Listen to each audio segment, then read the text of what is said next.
Hello, all. I'm not sure. It is afternoon, officially afternoon. I am so thrilled to be here and finally to be able to be among this august company. I also came with books to bring us back to where I think many of us began, and I hope still reside. But also because I think of books as a type of virtual reality as well.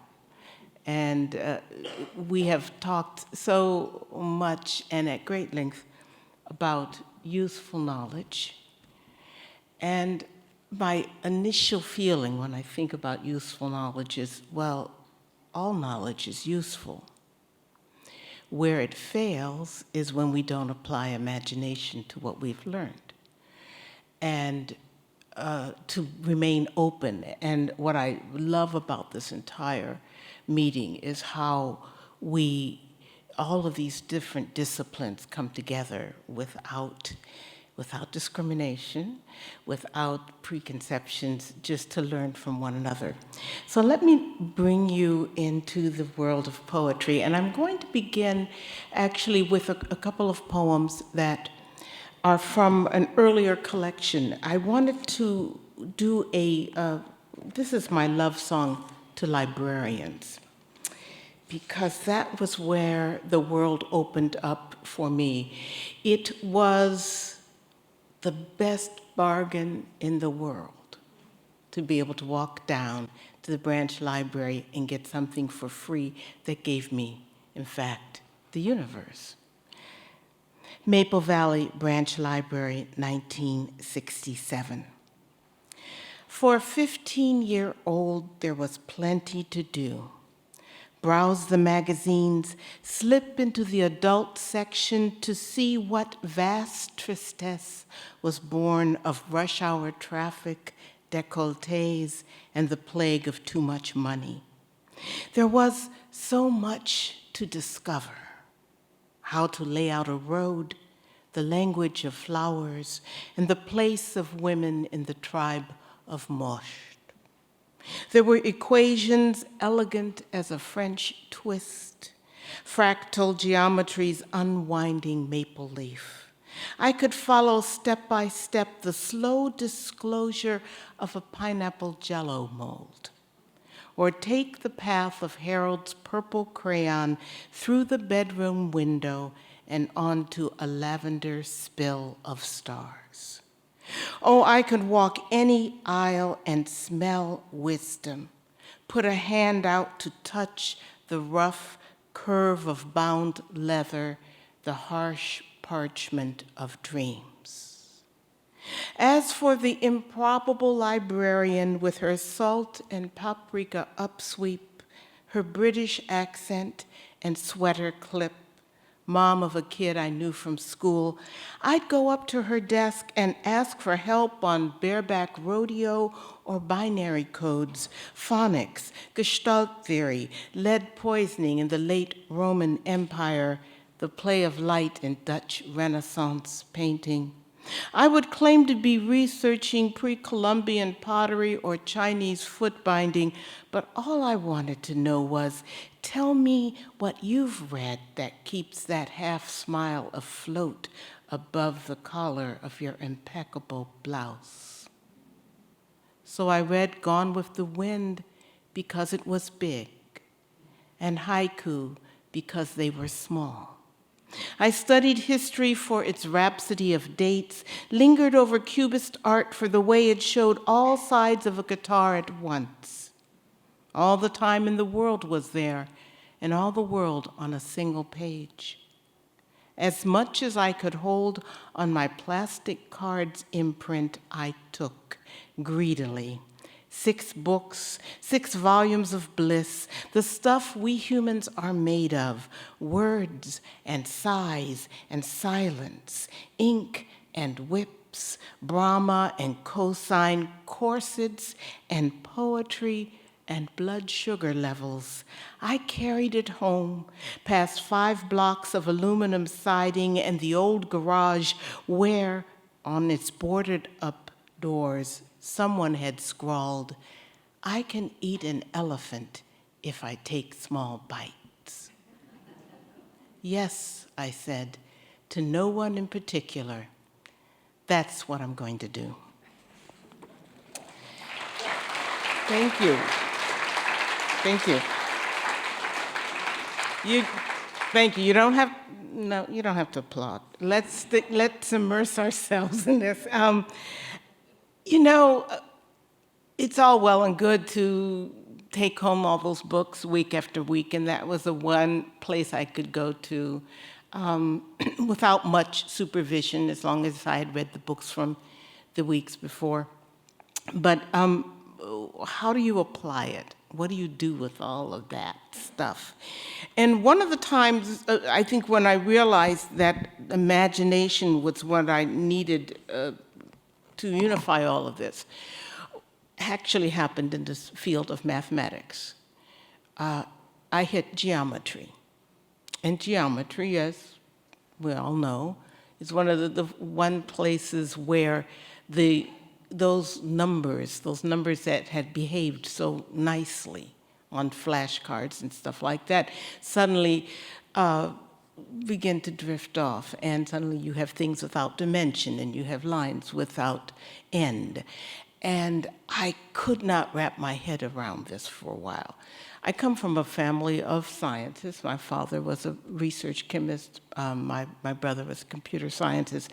And it was my brother who said, helpfully, you just have to imagine it. And he put me at his desk, he's 2 years older, and said, just sit here, you'll figure it out. So I sat, and I looked around, and I thought, well, here's a room.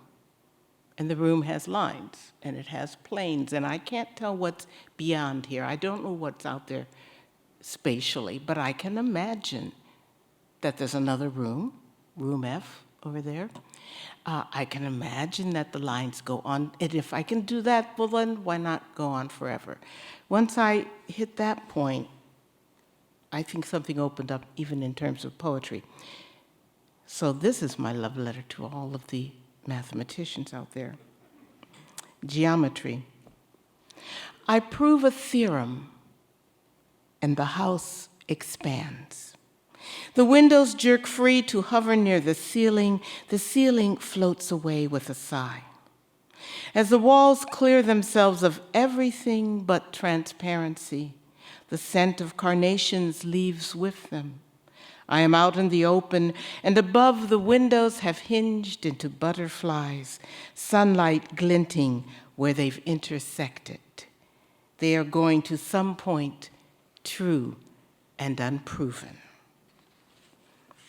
So we're after always that unproven point. Playlist for the Apocalypse is my latest book, and the title came actually during the pandemic. I've been working on these poems, and some of them had not found their home yet, and suddenly I realized that in a way, poems are like a mixtape that we make to get us through life.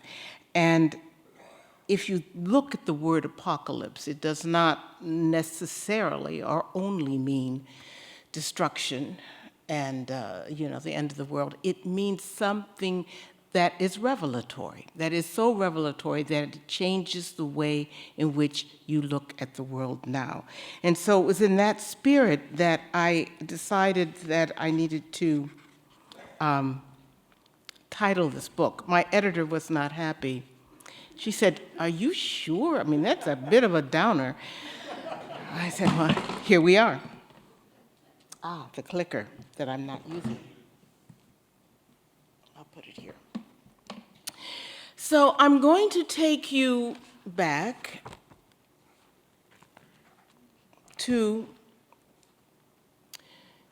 the early days of the University of Virginia, which is where I'm from, of course. And if you step on the grounds of the University of Virginia, you cannot do that without confronting Jefferson, Mr. Jefferson, excuse me, at every turn.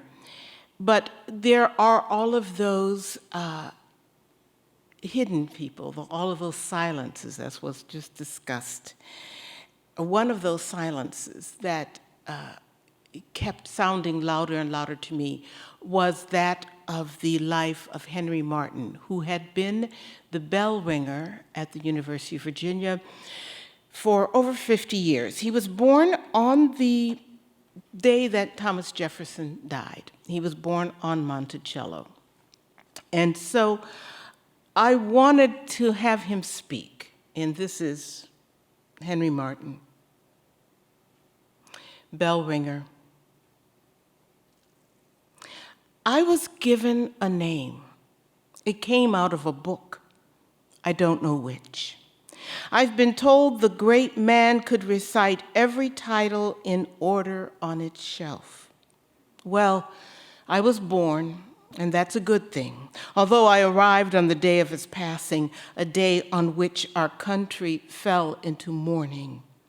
This I heard over and over from professors to farmers, even dual-scarred students, sometimes in grand company, remarked upon in third person, a pretty way of saying more than two men in a room means the third can be ignored, as I was when they spoke of my birth and Mr. Jefferson's death in one breath, voices dusted with wonderment, faint sunlight quivering on a hidden breeze. I listen in on the lectures whenever I can, holding still until I disappear beyond third person. And what I hear sounds right enough. It eases my mind.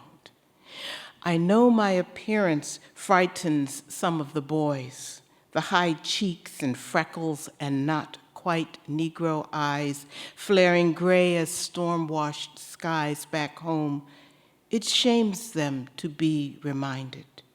So much for book learning. I nod as if to say, Uncle Henry, at your service, then continue on my way through darkness to start the day. This is my place, stone rookery perched above the citadels of knowledge, alone with the bats and my bell, keeping time. Up here, molten glory brims until my head's rinsed clear. I am no longer a dreadful coincidence, nor a debt crossed off in a dead man's ledger. I am not summoned, dismissed. I am the clock's keeper. I ring in their ears. And every hour, down in that shining, blistered republic, someone will pause to whisper, Henry, and for a moment, my name flies free.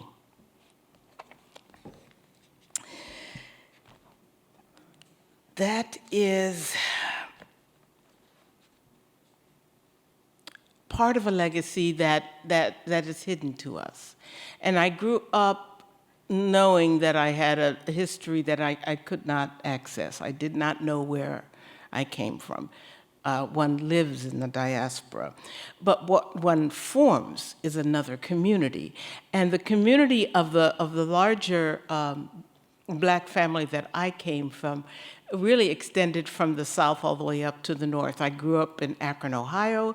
I had cousins in Cleveland and some in Chicago, all of whom came up from Georgia, Washington, D.C., Tennessee, to get work in the factories, right? So they all came up through the Great Migration, and one of the things that they brought with them to this day is language. It's the intonation of the language, a language that you slip back into. So this is a poem. It's called Family Reunion. You're allowed to laugh. I mean, some people think that poetry is not funny. We have to be, no. It's all about all of life, so it's also funny. But in my family, those family reunions were always during the picnic holidays, 4th of July, Memorial Day, things like that. Family reunion.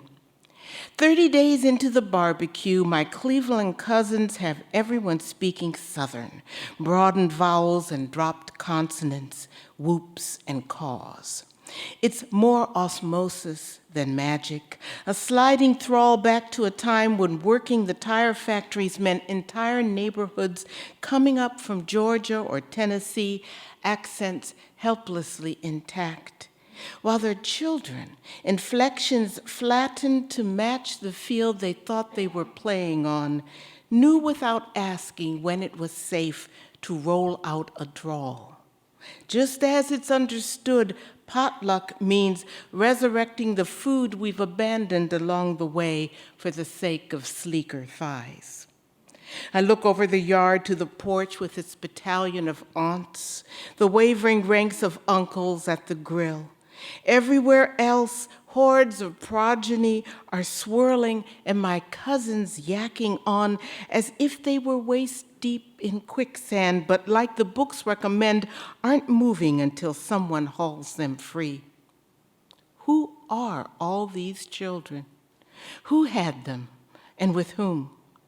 Through the general coffee tones, the shame genetics cut a creamy swath. Cherokee's burnt umber transposed onto generous lips.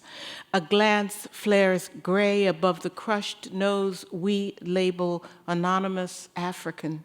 It's all here, the beautiful geometry of Mendel's peas and their grim logic. And though we remain clearly divided on the merits of okra, there's still time to demolish the cheese grits and tear into slow-cooked ribs so tender we agree they're worth the extra pound or two our menfolk swear will always bring them home. Pity the poor soul who lives a life without butter. Those pinched knees and tennis shoulders and hatchety smiles.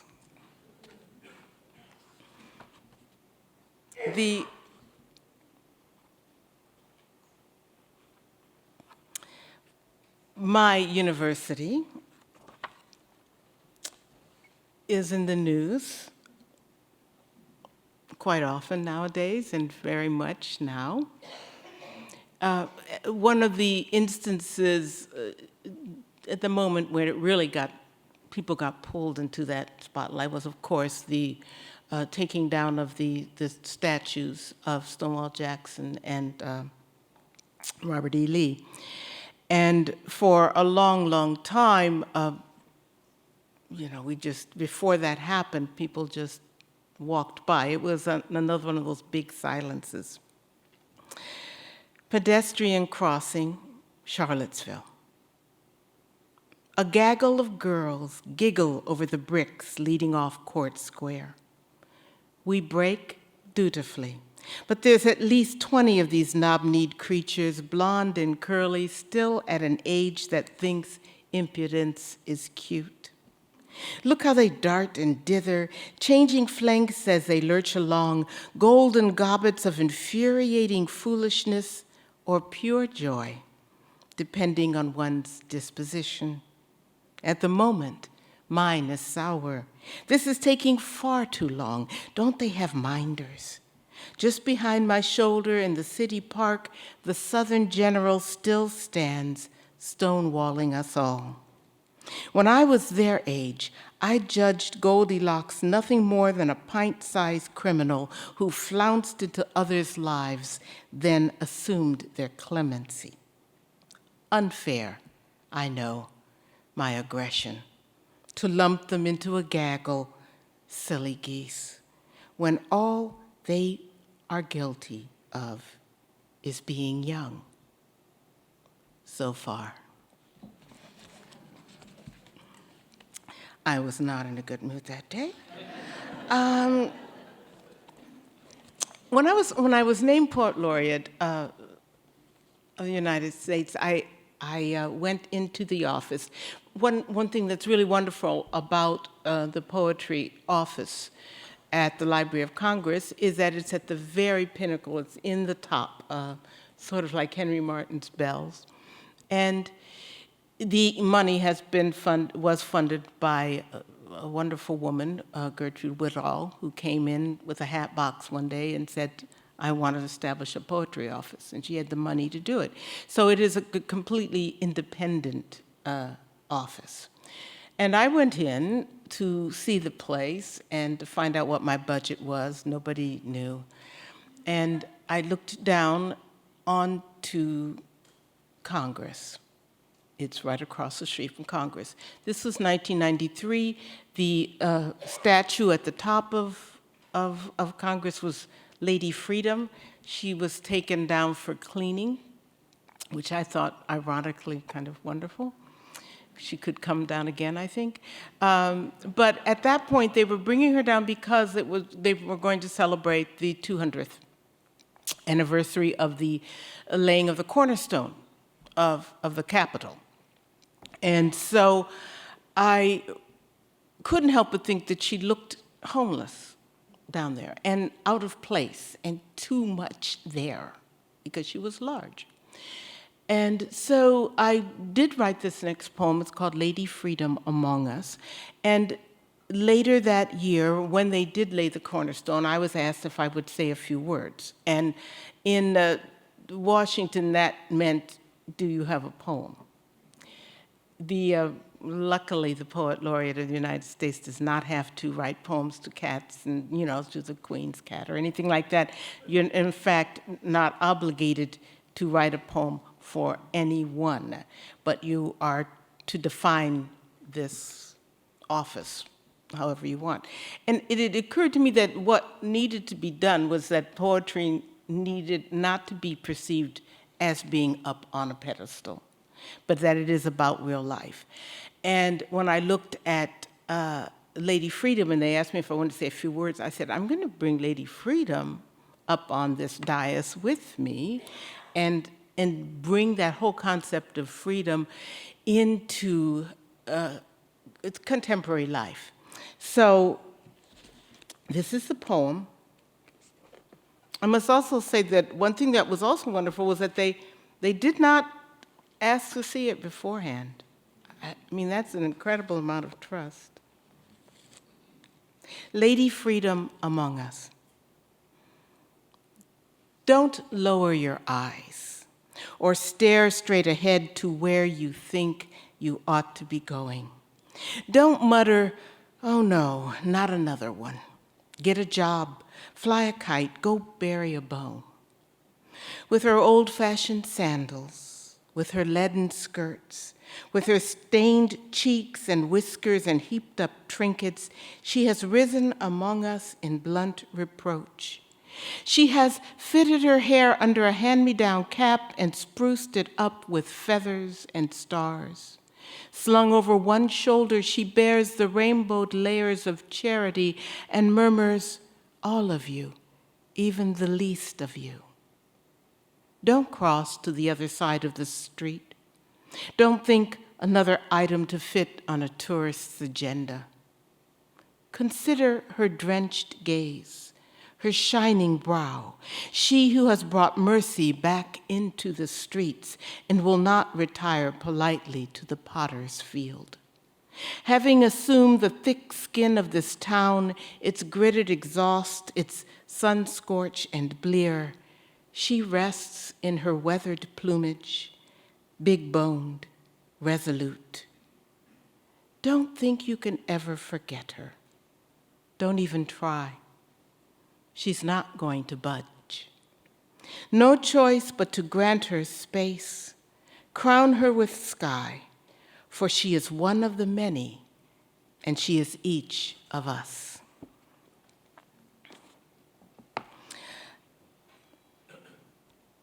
Collaboration.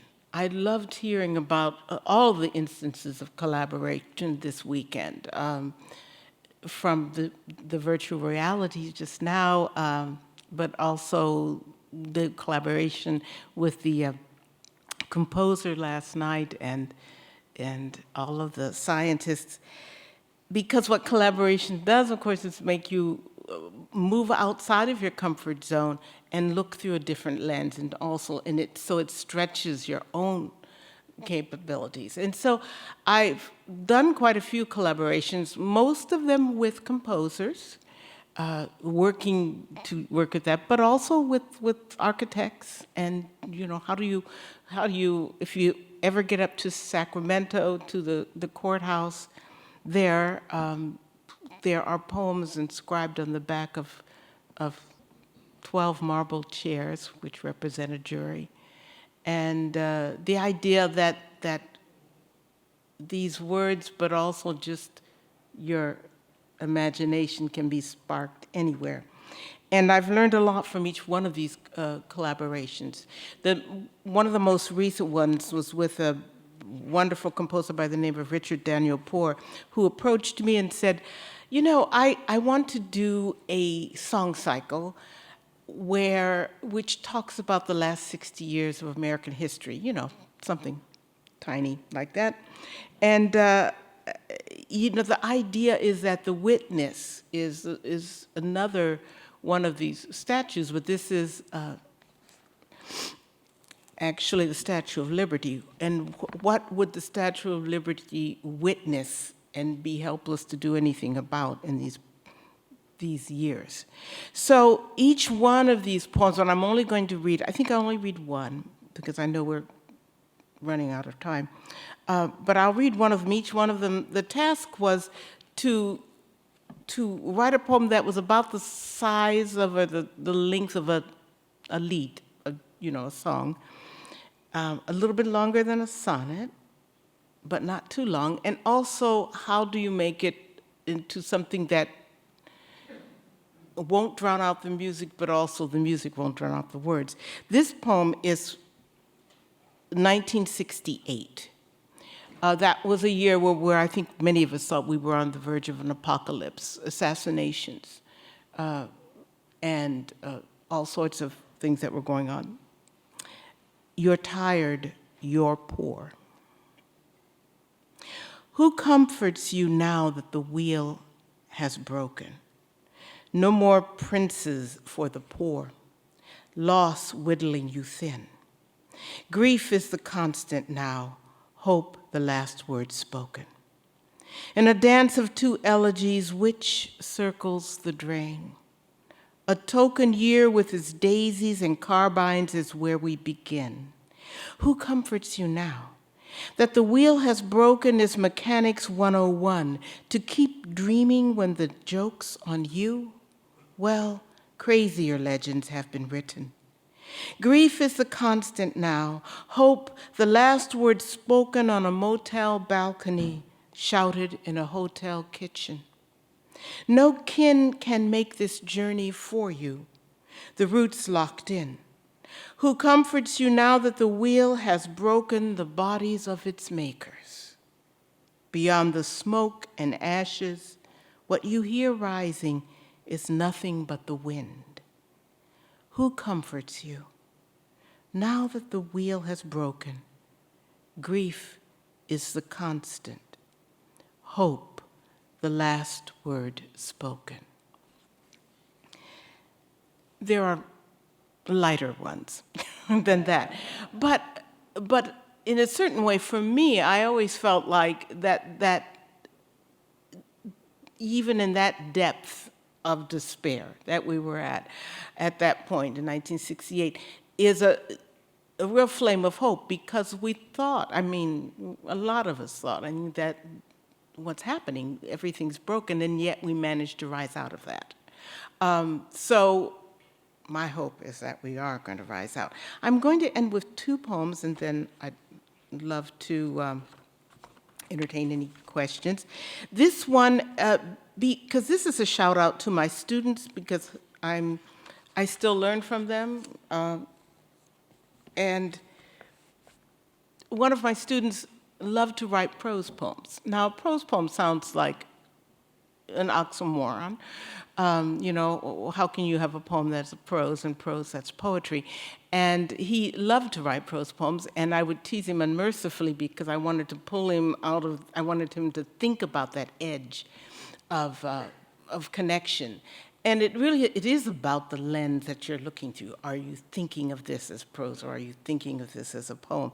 So he then challenged me. He said, well, then, write a prose poem that talks about this. And I said, okay, you're on. Here we go. With apologies to everybody who writes prose. Prose in a small space. It's supposed to be prose if it runs on and on, isn't it? All those words, too many to fall into rank and file, stumbling bare-ass drunk onto the field, reporting for duty, yes, sir, spilling out shamelessly as the glut from a mega-billion-dollar chemical facility, just the amount of glimmering effluvium it takes to transport a little girl across a room. Beige carpet, thick under her Oxfords, curtains blousy with spring. Is that the scent of daffodils drifting in? Daffodils don't smell, but prose doesn't care. Prose likes to hear itself talk. Prose is development and denouement, anticipation hovering near the canopies, lust rampant in the antipasto. For example, a silver fork fingered sadly as the heroine crumples a linen napkin in her lap to keep from crying out at the sight of Lord Campion's regal brow inclined tenderly toward the wealthy young widow. Prose applauds such syntactical dalliances. Then is it poetry if it's confined? Trembling along its axis, a flagpole come alive in high wind, flapping its radiant sleeve for attention. Over here, it's me. While the white spaces, air, field, early morning silence before the school bell, shape themselves around that one bright seizure. And if that's so, what do we have here? A dream or 3 paragraphs? We have white space too. Is this music? As for all the words left out, banging at the gates, we could let them in, but where would we go with our orders, our stuttering pride?